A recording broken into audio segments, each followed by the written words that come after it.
मोहनपुर गांव में चंदू नाम का सेठ रहा करता। सेठ का काम बहुत ही अच्छा था और धन संपत्ति भी बहुत थी, पर सेठ किसी भी गरीब आदमी से बोलकर भी खुश नहीं था। अरे भाई सेठ जी, राम राम। हाँ, राम राम भाई, राम राम।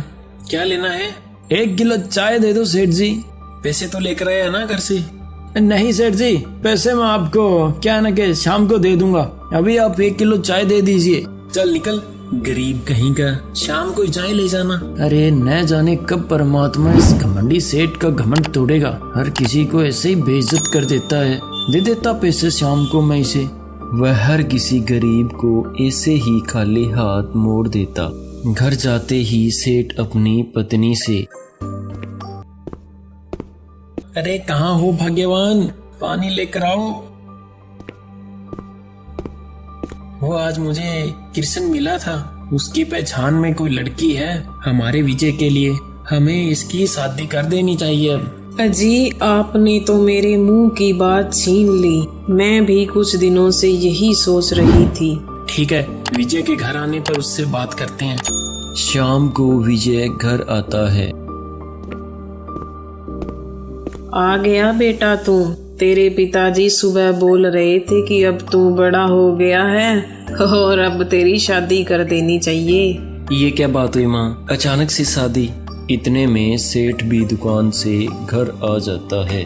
क्या बात हो रही है भाई माँ और बेटे के बीच? हाँ, मुझे भी बताओ।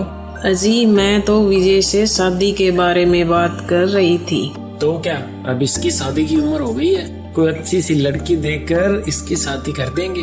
पर पिताजी, मैंने तो पहले ही लड़की पसंद कर रखी है। देखो बेटा, लड़की कोई भी हो, अमीर परिवार से होनी चाहिए। हाँ, समझ गया ना तुम? तुझे पता है ना, मुझे गरीबों से नफरत है। यह क्या बात हुई पिताजी? लड़की तो संस्कारी होनी चाहिए ताकि वह हमारा हर हालात में साथ दे सके। ठीक है, ये लेक्चर देना बंद कर अपना और अपने पिताजी से जुबान मत लड़ा। हाँ ठीक है, कल हम लड़की देखने चलेंगे। वहाँ से सेठ गुस्सा होकर चला जाता है। दूसरे दिन विजय अपने माता पिता को लेकर लड़की वालों के घर चला जाता है। लड़की वाले बहुत ही गरीब होते हैं। उनकी ऐसी हालत देख सेठ लड़की वालों को बहुत बुरा भला बोलता है। तुम गरीब घर की लड़कियों को अमीर घर का लड़का मिला नहीं के फंसा लिया। हाँ, सब जानता हूँ मैं। ये शादी बिल्कुल नहीं हो सकती। देखो सेठ जी, हम गरीब जरूर हैं, पर इतने भी गिरे हुए नहीं कि आपके धन पर नजर रखें। ये तो मैंने अपनी इकलौती बेटे की खुशी के लिए आपसे बात की है। इतना भी गुरूर मत करो साहेब अपनी धन दौलत का। पता नहीं ऊपर वाला कब राजा से रंक बना दे। इतना बोलकर सेठ गुस्सा होकर वहां से वापिस आ जाता है।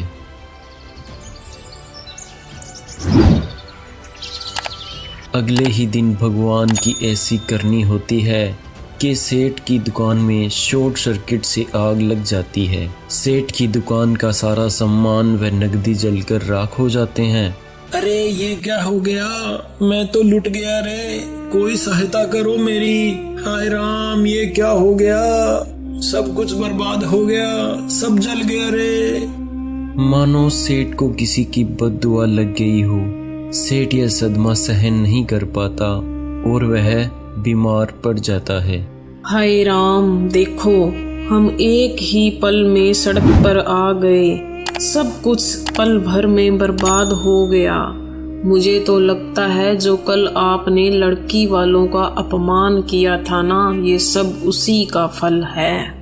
तुम चुप रहो विमला, हम अपने विजय का उन गरीब लोगों से कभी रिश्ता नहीं जोड़ेंगे। अब सेठ भी बीमार पड़ गया और बिजनेस भी बंद हो गया।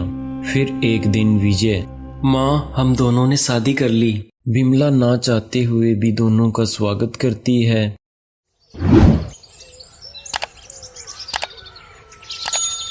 जब हम तुम्हारे घर गए थे, दूसरे ही दिन दुकान में आग लगने के कारण सब कुछ बर्बाद हो गया और मुझे अभी तक कोई काम नहीं मिला।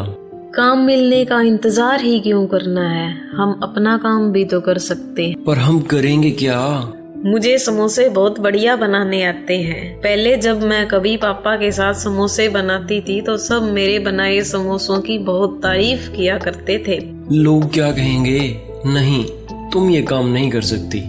जमाना बहुत बदल गया है विजय, अब पुराने समय वाली बात नहीं है। शहर में तो पिज्जा हट और कुल्हड़ पिज्जा पर औरतें ही काम करती है, तो मैं क्यों नहीं अपने गांव में काम कर सकती। और अगर हमारे पास पैसे होंगे तो हम पिताजी का अच्छा इलाज करवा सकते हैं। फिर विजय मान जाता है और वह समोसे की दुकान लगाते हैं। देखते ही देखते कुछ ही दिनों में उनके पास बहुत सारे ग्राहकों की भीड़ लगने लगती है।